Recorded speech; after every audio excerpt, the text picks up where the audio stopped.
अमोल कोल्हेंच्या विरोधात उमेदवार देणार आणि शिरूर लोकसभेची जागा जिंकणारच, अजित पवारांचं खुलं आव्हान। तर आता निवडणुका जवळ आल्यामुळे यांना पदयात्रा सुचते, अजित पवारांची टीका। मी चुकत असतानाच अजितदादांनी कानउघडणी करायला हवी होती। आता शिरूर मतदारसंघात त्यांना तळ ठोकून राहावं लागत असेल तर हीच माझ्या कामाची पोचपावती। दादांच्या आव्हानानंतर अमोल कोल्हेंची प्रतिक्रिया। विलास लांडे शिरूर लोकसभा लढवण्यासाठी इच्छुक, अजित पवारांनी संधी दिली तर शिरूर लोकसभा लढवणार, विलास लांडेंकडून इच्छा व्यक्त। प्रकाश आंबेडकरांना सोबत घेण्याचं खरगेंना सुचवलं होतं। आंबेडकरांबाबत चर्चा झाली तेव्हा राहुल गांधी उपस्थित होते, शरद पवार यांचं वक्तव्य।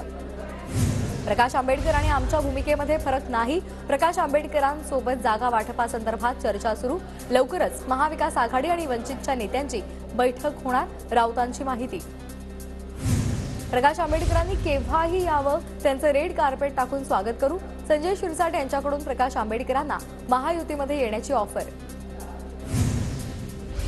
कोणी सोबत येत नसेल तर लोकसभेच्या 48 जागा स्वबळावर लढणार, वंचित बहुजन आघाडीच्या प्रकाश आंबेडकर यांचा निर्धार। तरी उद्या वंचितच्या राज्य कार्यकारिणीची बैठक, या बैठकीमध्ये निवडणुकांवर चर्चा होणार। लोकसभेच्या 40 जागांवर महाविकास आघाडी जिंकणार, संजय राऊतांचा दावा। तर भाजप हवेतला पक्ष, जमिनीवरचा नाही, कुबड्यांवर उभ्या असलेल्या पक्षानं 45 जागा जिंकणं बाजूला ठेवावं, राऊतांची भाजपवर टीका। लोकसभेसाठी ठाकरे गटाकडच्या 2 ते 3 जागांची अदलाबदल होऊ शकते।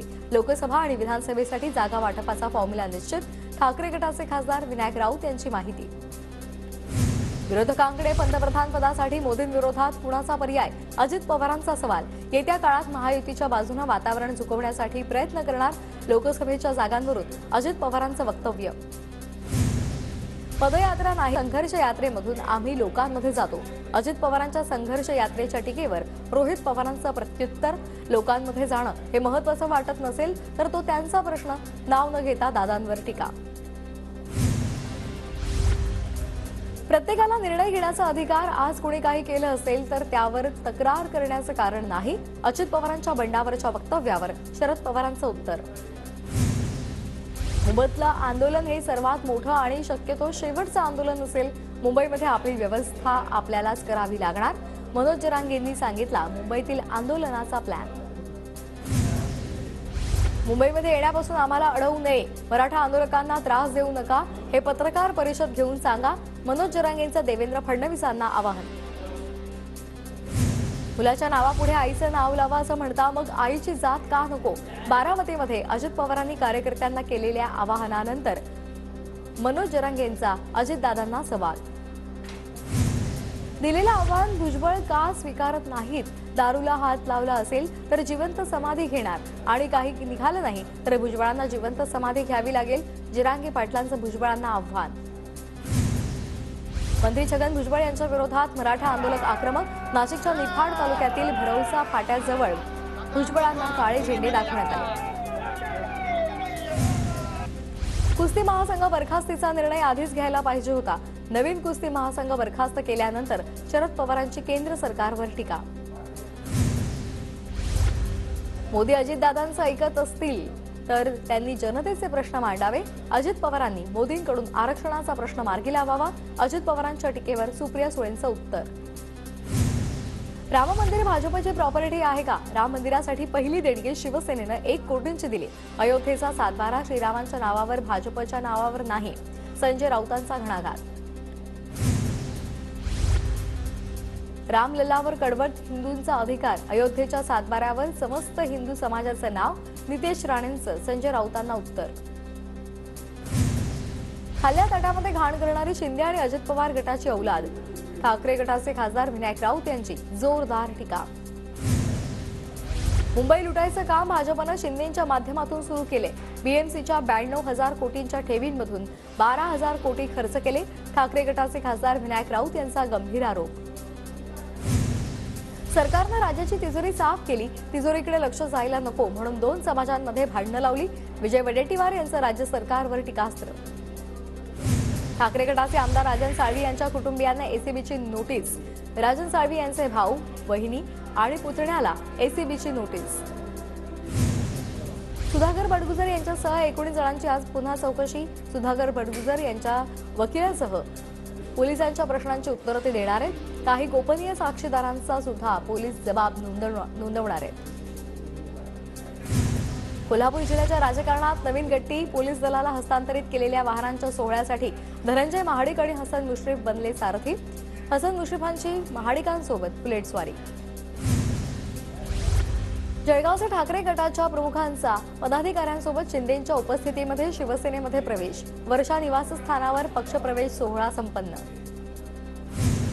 संगमनेर तालुक्याला चांगल्या बॅट्समनची गरज। संगमनेरमध्ये राधाकृष्ण विखे पाटलांची थोरातांवर फटकेबाजी। बॅट्समनला कोणताही बॉल आला तरी तो मारता आला पाहिजे, विखे पाटलांचा टोला। दिल्ली पोलिसांच्या स्पेशल सेल आणि एनआय पथकाकडून 3 इसिस दहशतवाद्यांना अटक। केंद्रीय एजन्सीमधील उत्तर रेल्वेतील नियुक्त लिपिकाचा शोध सुरू। परभणीमध्ये 60 दिवसांपासून मराठा समाजाचं साखळी उपोषण। जरांगेंच्या समर्थनार्थ 20 जानेवारीपर्यंत उपोषण सुरू ठेवणार, सकल मराठा समाजाचा निर्णय। एसटीमधून धनगर समाजाला आरक्षण देण्यासंदर्भात अभ्यास सुरू। सुधाकर शिंदे यांच्या अध्यक्षतेमधील समितीनं बिहारमध्ये जाऊन माहिती घेतली। तेलंगण आणि मध्य प्रदेशमध्ये जाऊन धनगर आरक्षणाचा अहवाल बनवणार। राज्यामध्ये नववर्षामध्ये पाणी टंचाईचं संकट गंभीर होणार। छोटी मोठी धरणं मिळून राज्यामध्ये केवळ 63% जलसाठा उपलब्ध। गेल्या वर्षीच्या तुलनेमध्ये धरणातील जलसाठा तब्बल 20.25% घटला। देशात कोरोना रुग्णसंख्येमध्ये वाढ झाली आहे। एका दिवसामध्ये कोविड-19ची 656 नवीन प्रकरणं समोर आली। उपचाराधीन रुग्णांची संख्या 3742 वर। व्हायरसचा धोका नाही, पण काळजी घेण्याचं WHOचं आवाहन। देशामध्ये कोरोनाच्या नव्या सब व्हेरियंटचा शिरकाव झालाय। भारतामध्ये संख्या कमी, मात्र परिस्थितीवर लक्ष कायम। भारती पवार यांची माहिती। देशातील काही राज्यांमध्ये पुन्हा एकदा अवकाळी पाऊस पडण्याचा इशारा। हवामान विभागाकडून अलर्टमुळे शेतकरी पुन्हा एकदा चिंताग्रस्त। ठाण्यामध्ये कोरोनाचा शिरकाव। JN1च्या व्हेरियंटचे नवे रुग्ण सापडले। आतापर्यंत ठाण्यामध्ये JN1चे एकूण 5 रुग्ण सापडले। धाराशिवमध्ये 22व्या राज्यस्तरीय धनुर्विद्या स्पर्धेचं आयोजन। 500हून अधिक स्पर्धकांचा सहभाग। विजेत्यांना राष्ट्रीय स्पर्धेत निवडीची सुवर्ण संधी। इचलकरंजी लिंगायत प्रीमियर लीगच्या खेळाडूंचा लिलाव संपन्न। मान्यवरांच्या हस्ते ट्रॉफीचं अनावरण।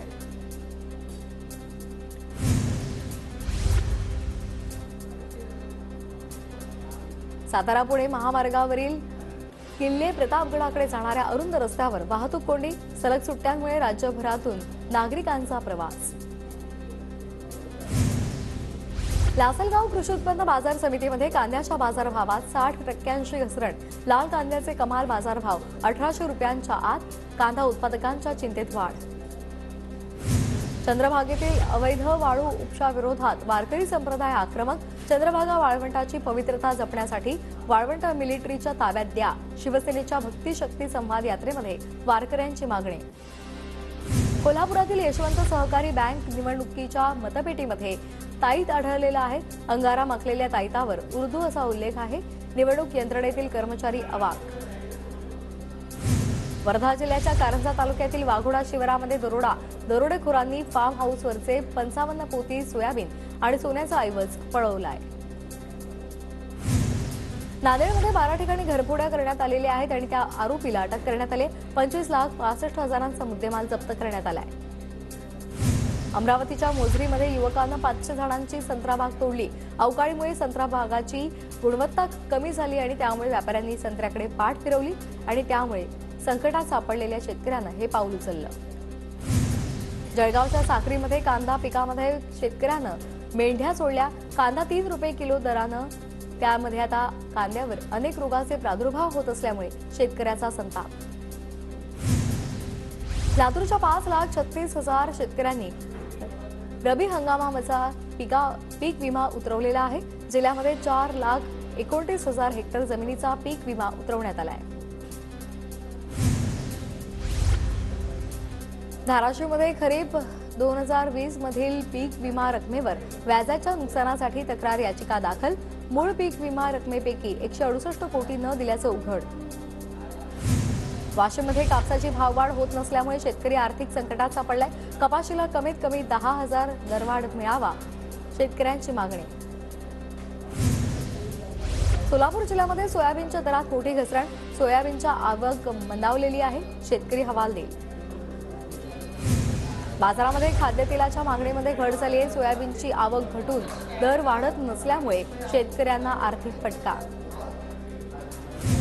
नांदेड जिल्ह्यात सोयाबीनच्या दरात घसरण. 5,400 प्रति क्विंटलवरून सोयाबीनचे दर 4,600 रुपयांवर आल्यामुळे शेतकरी हवालदिल. बुलढाणामध्ये अवकाळीमुळे कपाशीच्या उत्पादनावर परिणाम झालाय. बाजारभाव नसल्यामुळे कापूस उत्पादक शेतकरी संकटात सापडलाय. नाशिकमध्ये बदलत्या हवामानाचा द्राक्षापाठोपाठ आता डाळिंब बागांना सुद्धा फटका बसलाय. हजारो हेक्टरवरील डाळिंबांवर तेल्या रोगाचा प्रादुर्भाव. धाराशिवमध्ये 120 चौरस फूट रांगोळीमधून श्री दत्तगुरूंचं अमूर्त रूप साकारण्यात आलेलं आहे. 5 तासांमध्ये ही रांगोळी साकारण्यात आली आहे. मुंबईच्या वांद्रे भागामध्ये माउंट मेरी चर्चमध्ये रात्रीपासूनच गर्दी झाली आहे. नाताळ निमित्तानं माउंट मेरीला आकर्षक रोषणाई करण्यात आली आहे. बदलापूरमध्ये सध्या नाताळची धूम पाहायला मिळते. बदलापुरामध्ये 22 फुटांचा ख्रिसमस ट्री उभारण्यात आलाय. वाशिमच्या हॅपी फेसेस स्कूलमध्ये ख्रिसमस उत्साहात साजरा करण्यात आलाय. ख्रिसमसचा देखावा आणि कॅरल गायनाचं आयोजन करण्यात आलं.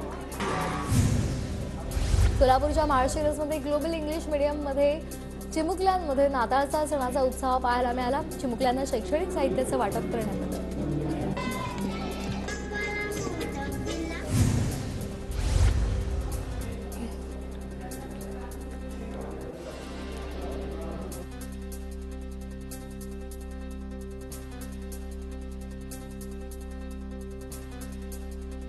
सणाचा उत्साह पाहायला मिळाला. लोणावळ्यामध्ये पर्यटकांच्या विशेष आकर्षणासाठी प्रत्येक हॉटेलमध्ये अनोखी सजावट करण्यात आली आहे.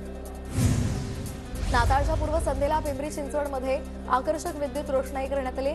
येशू जन्माच्या जन्मोत्सवाचा सोहळा पाहायला मिळाला. उल्हासनगरमध्ये येशू ख्रिस्त जन्म उत्सवानिमित्तानं भव्य मिरवणूक काढण्यात आली. शेकडोंच्या संख्येनं ख्रिश्चन बांधव सहभागी. शिर्डीमध्ये साईबाबांच्या दर्शनाला भाविकांची अलोट गर्दी. सलग आलेल्या सुट्ट्यांमुळे भाविकांचा साई दर्शनाकडे कल.